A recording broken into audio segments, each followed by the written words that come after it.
বিয়ে তো মিটলো, এবার ছিল দায়িত্ব নেওয়ার পালা। যখন পুরোটাই তোমাদের সাথে শেয়ার করেছি, তাই এটাও তোমাদের সাথে শেয়ার করলাম। স্যার আজকে এই দায়িত্ব,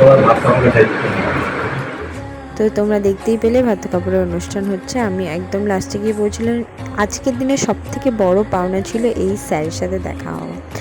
স্যারের সাথে দেখা হয়ে মানে আমি খুবই ভালো, অ্যাজ আ মেকআপ আর্টিস্ট হিসেবে কোনো প্রতিষ্ঠিত মেকআপ আর্টিস্টের সাথে দেখা হওয়া যে কতটা প্রেশিয়াস, কতটা শান্তি দেয়, সেটা যারা তোমরা মেকআপ আর্টিস্টের সাথে তারাই বুঝবে। যাই হোক, সন্ধ্যাবেলা এখানে এই যে ভেন্যুতে চলে এসেছিলাম সেজে গুজে। যদিও বা কিছু খাবার দাবার আমাদের এখানে ছিল না, আমরা এখানে কিছু খেতেই পারতাম না, বাট তাও স্যার বলে কথা, না এসে পারি।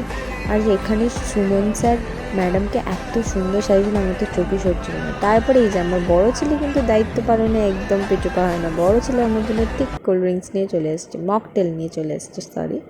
তারপর আইসক্রিম খেলাম। এই দেখো নতুন একটা আইসক্রিম, কী আইসক্রিম না, ভেজে দিচ্ছে আইসক্রিম, মানে ফ্রাইড আইসক্রিম।